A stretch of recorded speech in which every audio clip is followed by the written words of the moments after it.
Hi, and welcome back. If you're new here, I'm Lisa with Candles by Sincerely Ice Blue. On this channel, we talk a lot, and we talk a lot about the business of making candles, the business of selling candles, and everything, and I mean everything, that goes in between starting up your candle business and actually being able to go out and sell it, and then keeping your business running. If you're new here or if you're coming back, don't forget to click on that subscribe button, become part of the channel. Would love to see you again. Don't forget to also click on that little bell so that you're notified when new videos come out. So this week, what I want to talk to you about is part 2 from my vendor show.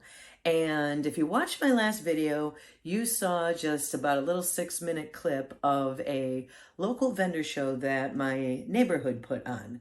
And what they did was they just had like a small car show, and there was about 12 to 15 vendors set up. And most of the vendors that attended were actually doing food. So homemade cookies. There was a gal there making some different Spanish dishes. There was a gentleman there selling life insurance. There was a gal in our neighborhood who does fitness instruction and boot camps. Let's see, who else was there? A gal that does custom children's books. So does the children's books where they put somebody's name in. There was another girl that was selling some homemade jewelry and crystals. There was another girl who recently closed her boutique. So she was just selling off her inventory of purses and jewelry. And I'm trying to think what else there was. There was another gal that made like brunch and was selling brunch containers that were already pre-made with like eggs and hash browns and biscuits. There was a insurance salesperson there that was giving away free coffee and donuts. And there was my husband and I don't think I really missed anybody. So we were the only ones really selling newer homemade products that we're making from scratch. And it was fun. And we learned a lot. So it was only a 2-hour event. But today I want to tell you all the things that kind of went through my mind on the do's and don'ts and the lessons we learned in just a short 2 hours. So let's get started. Okay, so first I want to talk about preparing to go. And we kind of decided to do this last minute. There was actually no fee to do the vendor show. You just had to donate a couple canned goods, and it was more about getting to know your neighbors and finding out who has a small business in the neighborhood. So we decided to do it, even though I really don't have a full line ready to launch yet. And if you've seen any of my other last videos, you heard me say that the month of October, all we did was spend testing and testing and testing. And I really feel like I didn't gain any ground doing anything. But the one part of my line that really came out well and has been a hit so far is our melts. So I had made over 100 melts, had those ready, and I had about 15 to 20 autumn tins. Now, I'm not 100% happy with the autumn tins, but I know that out of our testing that we've done in a smaller room, the scent has come out really well. So we decided to give it a go. And so for prepping, it was just a matter of making sure that we could set up. So you had to bring your own table, you had to bring your own chairs. So I had a 6-foot table, my husband had a 6-foot table, and I took over a small portion of his. But I haven't really invested yet in any stands or anything to hold my wax melts. So I just used things that I had around the house, which were mostly empty baskets, and that did work out well. I did purchase a clear stand that I used, and I'll drop the link for that for the Amazon, which worked out well. So I'm actually going to order a couple more. And my husband actually used that on his table, and he had set the coffee mugs that he had made on that, but it will work well for my candles. To cover both of our tables, we both had a 6-foot table. I bought black tablecloths that I'll put in the links as well for you. And they're the kind that came down in the front and wrapped around the legs. It really looked nice on each table. And then on my table, because I've learned that having some height really gives it that eye-pleasing look and invites people into your table. I took some of the empty boxes that I had brought and carried my inventory in, put them on top of that tablecloth, and then put another, it was a white tablecloth with like berries and such over it, so that it gave it some depth, and there were different sizes. So that way I was able to put like my candles, and I had pre-packaged some, which I'll show you kind of what we put together, and it was impromptu, but we put some bundles together, and then in front I had my baskets with the tarts in it. And I will drop a picture somewhere here just so you can get an idea of what it looked like. But the setup was well, it looked nice, and we inventoried what we had, so I knew what I had when I went, but I didn't actually write it all out. I just kind of eyeballed it. And I have done craft fairs in the past, so I had a pouch to put money in. We had extra pens and pencils. I printed up an email, joined my mailing, joined my email newsletter list, and we printed some forms for people that wanted to put in special orders. So I had all that. I did print my Venmo because I don't have a credit card reader at this point. So I had printed my PayPal and my Venmo, and I left that at home. So that ended up not being a big deal because it was a small event. I could just pull it up on my phone. And most of the people that came to the booth paid by Venmo. So that's something to note. And we only had one person ask about credit card. And when we said, no, we can do Venmo or PayPal, they said, oh, no problem, and pulled it right up. So it doesn't seem like if you don't invest the money in a credit card reader, if it's a small event, you should be okay. But make sure you print your Venmo so that people can scan that while they're waiting to check out and be ready when they get to you. So for preparation, it was just a lot of gathering. We spent about 2 weeks. Every time I would think of something, I would just put it in the box. So I was ready. And the morning of, we just had to load the boxes, load the tables and chairs, and head over. So prepping really wasn't as bad just because I've done it before. But I will tell you, it does help to build a checklist. And I'm going to work on publishing one for you on what my recommendations are. But I know that some of the other candle makers that you'll find on YouTube that have done vendor shows in the past already have that built. So if you have one coming up, don't wait on me. Go pop on their YouTubes and find that information. But I will be working on that for you. All right, so once everybody started coming, one thing that I've learned to do, and I don't know if it's my sales background or just from attending shows, but you've probably seen other candle makers talk about this in their videos. You have to talk to your customers. So what I found worked really well is when somebody came over to the table, I just engaged them in conversation, kind of let them start looking or touching. And a lot of times you could see that they were looking at everything, but they weren't sure they could pick up things and smell them or what they could or couldn't do. So with them standing there, I would say to them, you know what, this one is my favorite scent. And I would pick it up, I'd smell it myself, and then I'd hold it out for them to smell. And then, you know, get their feedback on it. And what I found is a lot of people would say, oh, you know, I really like that. I like the scents that are food. Or, you know, that's a really nice scent, but I really like the scents that are more this. And then I would know which one I could pick up to or point them to.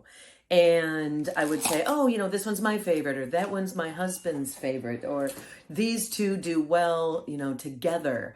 And give them some idea. Sometimes by the names, you don't know what it smells like. So this one is called Devilishly Delightful. That is not easy to say. I like to start with this one just because it's my favorite, and I know it has a very strong scent. So it's a great starting point in my line to get them talking about what maybe they'd be interested in. And I did do a special at mine that was buy 4 tarts, get one free, and I had them priced at $7 each. And I know that my tarts cost $1.34 each to make. So I thought that was a nice, fair price. And I did have several people come to the table that would be looking at them. They'd pick 3, and the person they were with was like, well, you might as well just pick 2 more because if you buy 4, you get one free.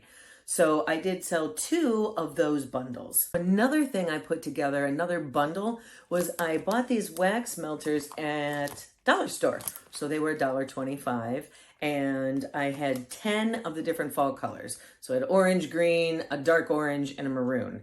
And I put them in the packaging with 2 tarts, and then just put some of the crinkle at the bottom and just tied it with a little bow on the top.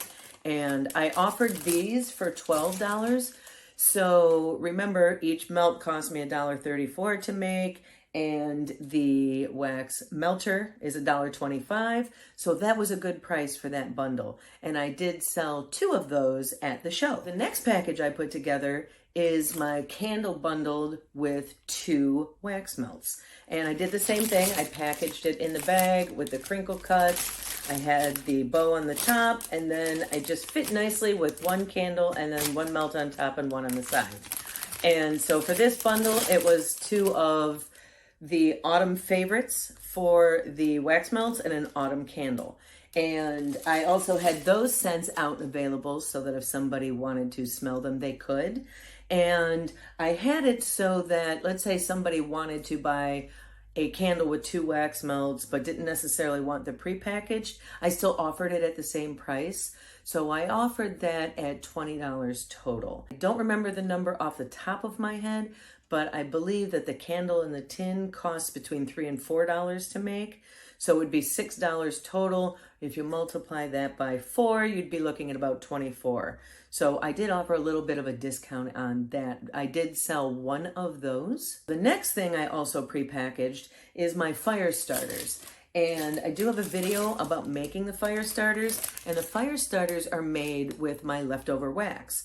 So after I do burn testing and I want to reuse the vessel so I don't have to keep using new vessels to test, I take what's left of the wax, or if it was a failed test or what have you, and I chunk it out and I keep it in a big Ziploc baggie. And then I make these 12 at a time.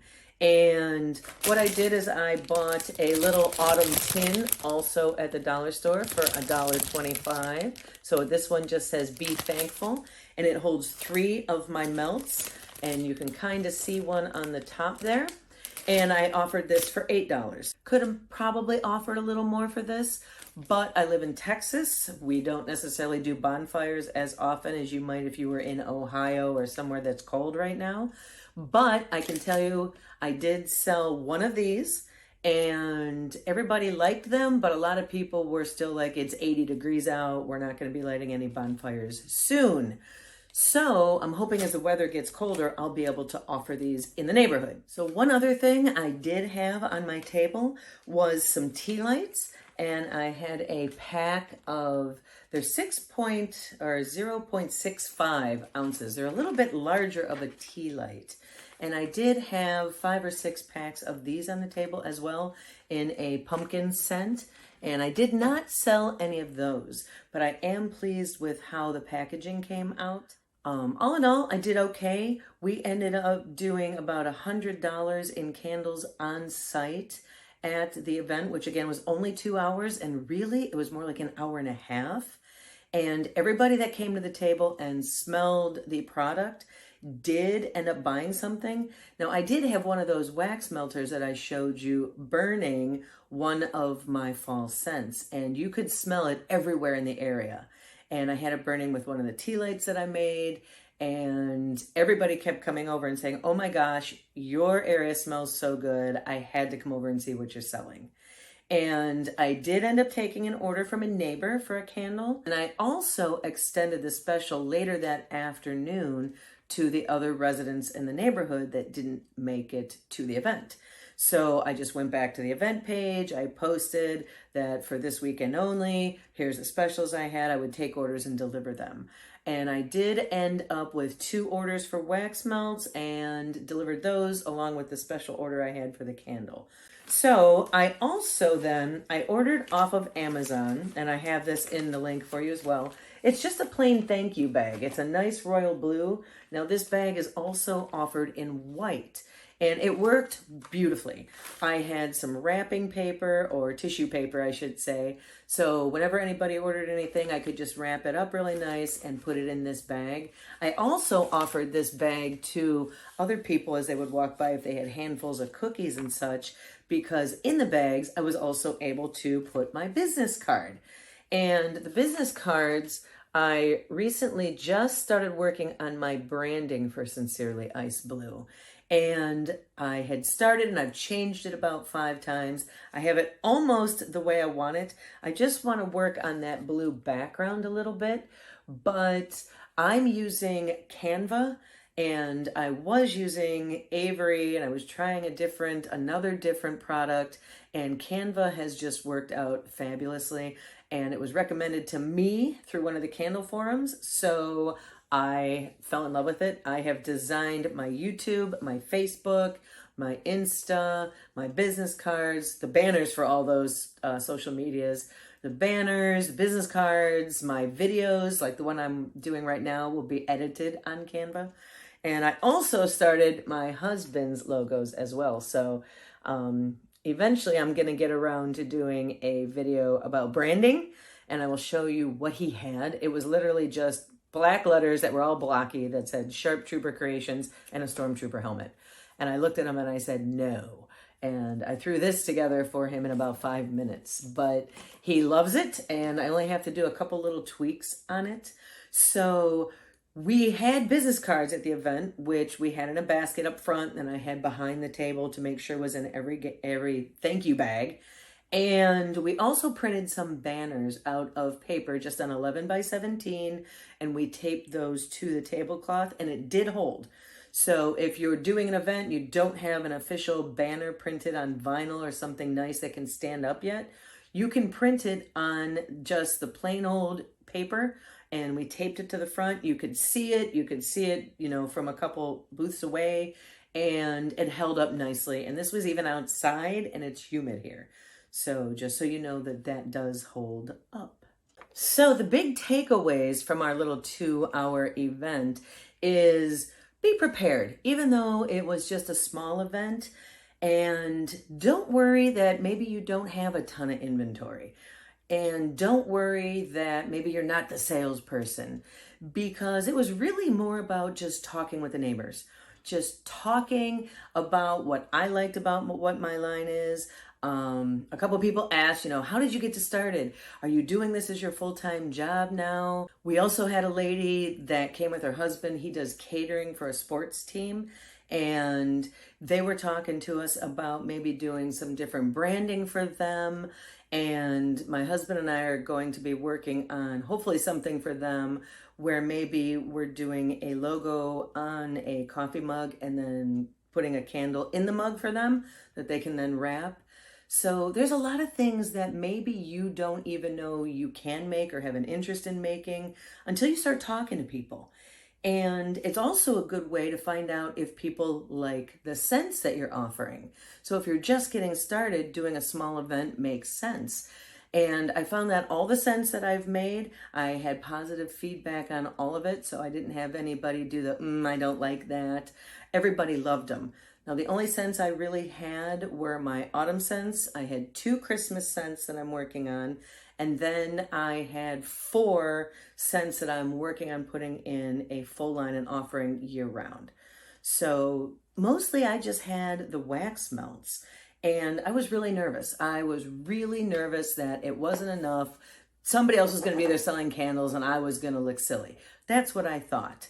And you know what? I didn't look silly at all. My station looked just as professional and nice as everybody else's did. And I ended up being very pleased with it. Beat yourself up. Don't think that maybe you're not ready or you're not good enough. If you've tested and you have some products, you can always do something for the neighborhood, and you could even host a candle party at your own home. Do it for your friends, family, neighbors. Offer everything at a low price just to get it out there and tell them you're only doing the party so you can get their feedback. But don't be afraid to get your products and yourself out there. Talk to people. Even if you're not extroverted and you just don't like chatting with people, which you would think that at these events I would be very chatty. My husband's way chattier than I am. I get nervous because I'm afraid they're not going to like me or my products, or that I have that whole inferior complex thing going on sometimes because I'm still new to this. I'm still new making these and I want everybody to love them. But in my brain, I'm picking at myself.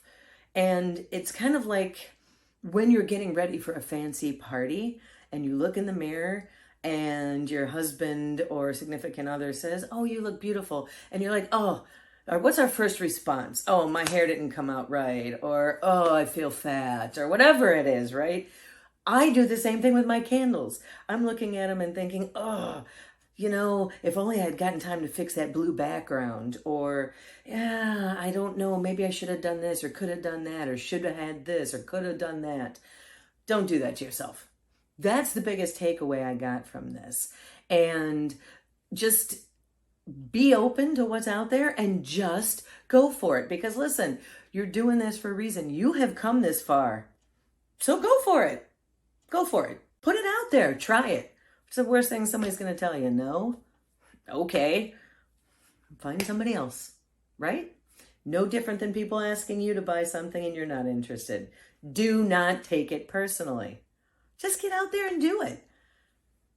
That's what I got for you today. So the vendor fair was fun. I really enjoyed it. I'm looking forward to trying to find some more. And I'll give you some more feedback as I go there. So that's it. Don't forget to click on that subscribe button if you enjoyed hearing a little bit about the vendor market world, in case you haven't done it yet. And click on the little bell so you hear about more things as they come out. And what do I want you to do this week? I want you to come out of your comfort zone.